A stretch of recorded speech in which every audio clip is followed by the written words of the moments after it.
Hello friends, good morning all of you. I am Devi Singh sir. आज फिर आपके लिए लेकर के आया हूँ इंडियन हिस्ट्री का एक नया टॉपिक और एक नया वीडियो। ये हमारा इंडियन हिस्ट्री का वीडियो नंबर 5 रहेगा। इसमें हम आपको कराएंगे बौद्ध धर्म। बौद्ध धर्म क्या है, कैसे आया, कहाँ से आया, कौन इसका संस्थापक था और क्या क्या चीज़ें इसमें होती हैं। उसके बाद में हम कुछ और धर्मों के बारे में भी आपको बताएंगे।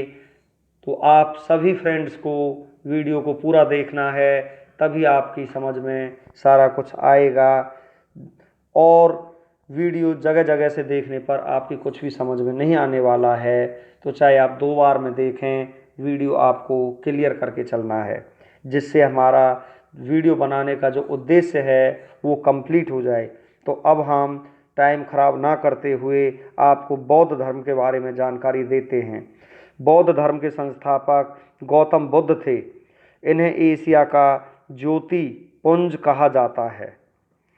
बुद्ध के जीवन से संबंधित बौद्ध धर्म के प्रतीक जन्म कमल एवं सांड, गृह त्याग घोड़ा, ज्ञान पीपल, निर्वाण पद चिन्ह, मृत्यु स्तूप, ये इनकी घटना और प्रतीक दिए हुए थे। नेक्स्ट आगे चलते हैं हम फ्रेंड्स। गौतम बुद्ध का जन्म 563 ईसा पूर्व में कपिलवस्तु के लुम्बिनी नामक स्थान पर हुआ था। इनके पिता सिद्धोधन शाक्यगण के मुखिया थे। इनकी माता माया देवी की मृत्यु इनके जन्म के 7वें दिन ही हो गई थी। इनका लालन पालन इनकी सौतेली माँ प्रजापति गोमती ने किया था। इनके बचपन का नाम सिद्धार्थ था। गौतम बुद्ध का विवाह 16 वर्ष की अवस्था में यशोधरा के साथ हुआ। इनके पुत्र का नाम राहुल था। सिद्धार्थ जब कपिलवस्तु की सैर पर निकले तो उन्होंने निम्न 4 दृश्यों को क्रमशः देखा।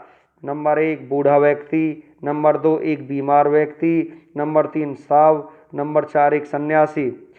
शारीरिक समस्याओं से व्यथित होकर सिद्धार्थ ने 29 वर्ष की अवस्था में गृह त्याग दिया, जिसे बौद्ध धर्म में महाभिनिष्क्रमण कहा गया है। गृह त्याग करने के बाद सिद्धार्थ ने वैशाली के आलार कलाम से सांख्य दर्शन की शिक्षा ग्रहण की। आलार कलाम सिद्धार्थ के प्रथम गुरु हुए।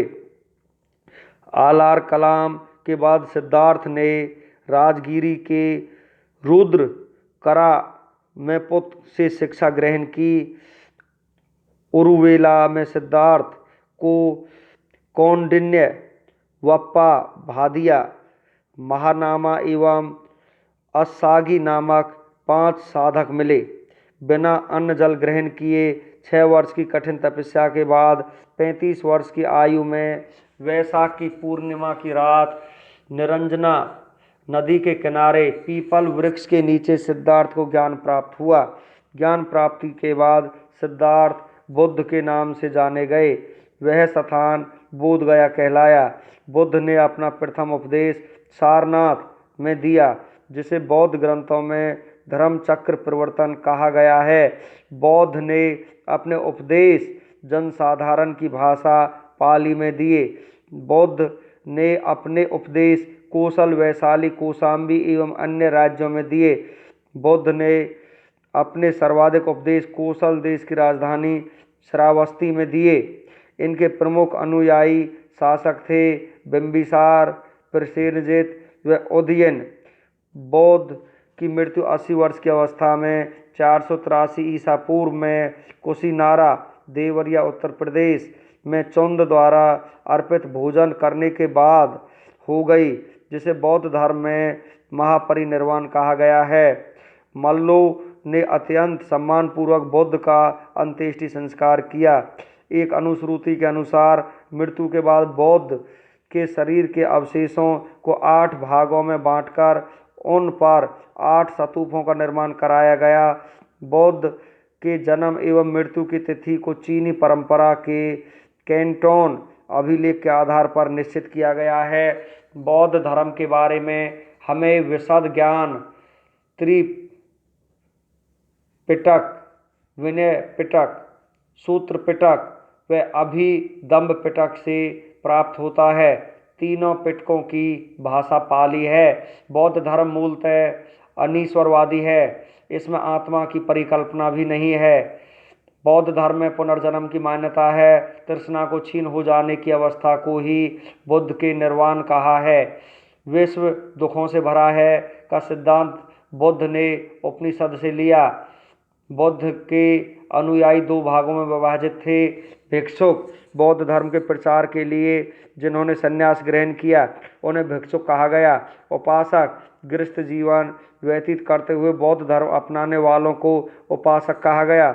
बौद्ध संघ में सम्मिलित होने के लिए न्यूनतम आयु सीमा 15 वर्ष थी। बौद्ध संघ में प्रविष्ट होने को उपसंपदा कहा जाता था। बौद्ध धर्म के त्रिरत्न हैं बुद्ध, धम्म एवं संघ।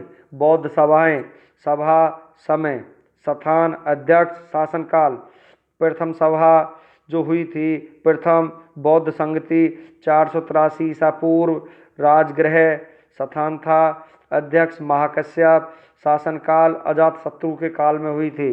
द्वितीय बौद्ध संगति 383 ईसा पूर्व, वैशाली में, सवाकामी अध्यक्ष था, कालाशोक शासनकाल था उस समय। तृतीय बौद्ध संगति 255 ईसा पूर्व, पाटलिपुत्र स्थान था, मोगलिपुत्र अध्यक्ष था, अशोक के शासनकाल में। चतुर्थ बौद्ध संगति ईस्वी की प्रथम शताब्दी, कुंडलवन, वसुमित्र, अश्वघोष, कनिष्क के शासनकाल में। चतुर्थ बौद्ध संगति के बाद बौद्ध धर्म दो भागों हीनयान एवं महायान में विभाजित हो गया। बौद्ध धर्म के महायान संप्रदाय का आदर्श बोधिसत्व है। बोधिसत्व दूसरे के कल्याण को प्राथमिकता देते हुए अपने निर्वाण में विलंब करते हैं। हीनयान का आदर्श अहर्त पद को प्राप्त करना है। जो व्यक्ति अपनी साधना से निर्वाण की प्राप्ति करते हैं उन्हें ही अहर्त कहा जाता है। धार्मिक जलूस का प्रारंभ सबसे पहले बौद्ध धर्म के द्वारा प्रारंभ किया गया।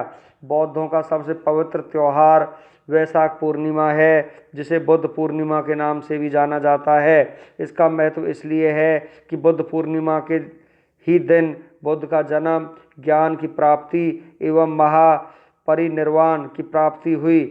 बुद्ध ने शारीरिक दुखों के संबंध में 4 आर्य सत्यों का उपदेश दिया। ये हैं दुख, दुख समुदाय, दुख निरोध, दुख निरोधगामिनी प्रतिपदा। इन शारीरिक दुखों से मुक्ति हेतु बुद्ध ने अष्टांगिक मार्ग की बात कही।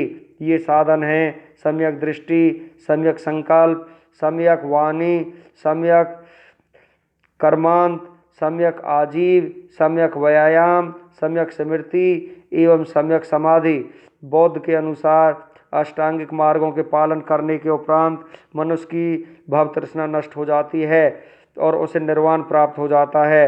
निर्वाण बौद्ध धर्म का परम लक्ष्य है, जिसका अर्थ है दीपक का बुझ जाना, अर्थात जीवन मरण चक्र से मुक्त हो जाना। बुद्ध ने निर्वाण प्राप्ति को सरल बनाने के लिए निम्न 10 शीलों पर बल दिया। अहिंसा, सत्य, असत्य, चोरी न करना, अपरिग्रह, किसी प्रकार की संपत्ति न रखना, मद सेवन न करना, असमय भोजन न करना, सुखप्रद बिस्तर पर नहीं सोना, धन संचय न करना, स्त्रियों से दूर रहना, नृत्यगान आदि से दूर रहना। गृहस्थों के लिए केवल प्रथम 5 शील तथा भिक्षुओं के लिए 10 शील मानना अनिवार्य था। बौद्ध ने मध्यम मार्ग का उपदेश दिया। अनीश्वरवाद के संबंध में बौद्ध धर्म एवं जैन धर्म में समानता है। जातक कथाएं प्रदर्शित करती हैं कि बोधिसत्व का अवतार मनुष्य रूप में भी हो सकता है तथा पशुओं के रूप में भी।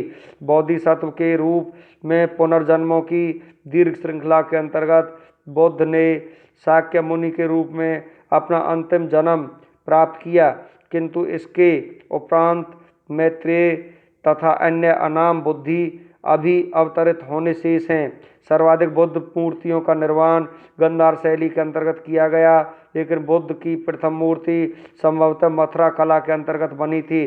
तिब्बत, भूटान एवं पड़ोसी देशों में बौद्ध धर्म का प्रचार पद्मसंभव ने किया। इनका संबंध बौद्ध धर्म के वज्रयान शाखा से था। इनकी 123 फीट ऊंची मूर्ति हिमाचल प्रदेश रेवाल सर झील में है। भारत में उपासना की जाने वाली प्रथम मूर्ति संभवतः बुद्ध की थी। भारत के महत्वपूर्ण बौद्ध मठ और स्थान टाबू मठ, तपोगाम, स्पीति घाटी हिमाचल प्रदेश में है। नाम ग्याल मठ धर्मशाला हिमाचल प्रदेश में है। हेमिस मठ लद्दाख जम्मू कश्मीर में है। थिकसे मठ लद्दाख जम्मू कश्मीर में है। सासुर मठ लाहौल स्पीति हिमाचल प्रदेश में है। मिड्रालिंग मठ देहरादून उत्तराखंड में है। रूपटेक मठ गंगटोक सिक्किम में है। तवांग मठ अरुणाचल प्रदेश। नाम ड्रालिंग मठ मैसूर कर्नाटक में है। बोधिमंडा मठ बोध गया बिहार में है। इस प्रकार से बौद्ध धर्म के बारे में हमने आपको सारी जानकारियाँ यहाँ पर दी। इसके बाद में अब हम आपको जानकारी देंगे शैव धर्म के बारे में। शैव धर्म क्या है? तो फ्रेंड्स, हम आपको शैव धर्म के बारे में बताना चाहते हैं। भगवान शिव की पूजा करने वालों को शैव एवं शिव से संबंधित धर्म को शैव धर्म कहा गया है। शिवलिंग उपासना का प्रारंभिक पुरातात्विक साक्ष्य हड़प्पा संस्कृति के अवशेषों से मिलता है। ऋग्वेद में शिव के लिए रुद्र नामक देवता का उल्लेख है। अर्थवेद में शिव को भव, सर्व, पशुपति एवं भूपति कहा गया है। लिंग पूजा का पहला स्पष्ट वर्णन मत्स्य पुराण में मिलता है। महाभारत के अनुशासन पर्व से भी लिंग पूजा का वर्णन मिलता है। रुद्र के पत्नी के रूप में पार्वती का नाम तैत्तिरीय आरण्यक में मिलता है। शिव की पत्नी की सौम्य रूप है पद्मा, पार्वती, उमा, गौरी एवं भैरवी। वामन पुराण में शैव संप्रदाय की 4 संख्या बताई गई हैं। नंबर 1 पाशुपत, कापालिक, कालामुख, लिंगायत। पाशुपत संप्रदाय शैवों का सर्वाधिक प्राचीन संप्रदाय है। इसके संस्थापक लकुलिस थे, जिन्हें भगवान शिव के 18 अवतारों में से एक माना जाता है। पाशुपत संप्रदाय के अनुयायियों को पंचार्थ कहा गया है। इस मत का प्रमुख सैद्धांतिक ग्रंथ पाशुपत सूत्र है। श्रीकर पंडित एक विख्यात पाशुपत आचार्य थे। संप्रदाय संस्थापक, इसके जो संप्रदाय हैं शैव धर्म के आजीवक संस्थापक इसका मखलीपुत्र गोसाल, घोर अक्रियावादी पूरन कश्यप इसका संस्थापक था। यदृच्छवाद आचार्य अजीत इसका संस्थापक था। भौतिकवादी पकुद कच्चायन इसका संस्थापक था। अनिश्चयवादी संजय विठलिपुत्र इसका संस्थापक था। कापालिक संप्रदाय के इष्ट देव भैरव थे। इस संप्रदाय का प्रमुख केंद्र श्रीशैल नामक स्थान था। कालामुख संप्रदाय के अनुयायियों को शिव पुराण में महाव्रतधार कहा गया है। इस संप्रदाय के लोग नर कपाल में ही भोजन, जल तथा सुरापान करते हैं और साथ ही अपने शरीर पर चिता की भस्म मलते हैं। लिंगायत संप्रदाय दक्षिण में प्रचलित था। इन्हें जंगम भी कहा जाता था। इस संप्रदाय के लोग शिवलिंग की उपासना करते थे। शून्य संपादने लिंगायतों का मुख्य धार्मिक ग्रंथ है। बसव पुराण में लिंगायत संप्रदाय के प्रवर्तक अल्लभ प्रभु तथा उनके शिष्य बासव को बताया गया है। इस संप्रदाय को वीर शिव संप्रदाय भी कहा जाता है। 10वीं शताब्दी में मत्स्येंद्रनाथ ने नाथ संप्रदाय की स्थापना की। इस संप्रदाय का व्यापक प्रचार प्रसार बाबा गोरखनाथ के समय में हुआ। दक्षिण भारत में शैव धर्म चालुक्य राष्ट्रकूट, पल्लव एवं चोलों के समय लोकप्रिय रहा। पल्लव काल में शैव धर्म का प्रचार प्रसार नायनारों द्वारा किया गया। नायनार संतों की संख्या 63 बताई गई है, जिनमें अपार, त्रुज्ञान, संबंदर एवं सुंदर मूर्ति आदि के नाम उल्लेखनीय हैं। एलोरा के प्रसिद्ध कैलाश मंदिर का निर्माण राष्ट्रकूटों ने करवाया। चोल शासक राज प्रथम ने तंजौर में प्रसिद्ध राजराजेश्वर शैव मंदिर का निर्माण करवाया, जिसे बृहदीश्वर मंदिर के नाम से भी जाना जाता है। कुषाण शासकों की मुद्राओं पर शिव एवं नंदी का एक साथ अंकन प्राप्त होता है। इस प्रकार फ्रेंड्स, हमने आपको शैव धर्म के बारे में भी बताया। यदि ये वीडियो आपको अच्छा लगा हो तो इसे लाइक कर देना और चैनल को सब्सक्राइब कर देना, जिससे समय समय पर इंडियन हिस्ट्री के बारे में हम वीडियोज आपको लाते रहें और समय समय पर हमारे नोटिफिकेशंस आपको प्राप्त होते रहें। Thank you.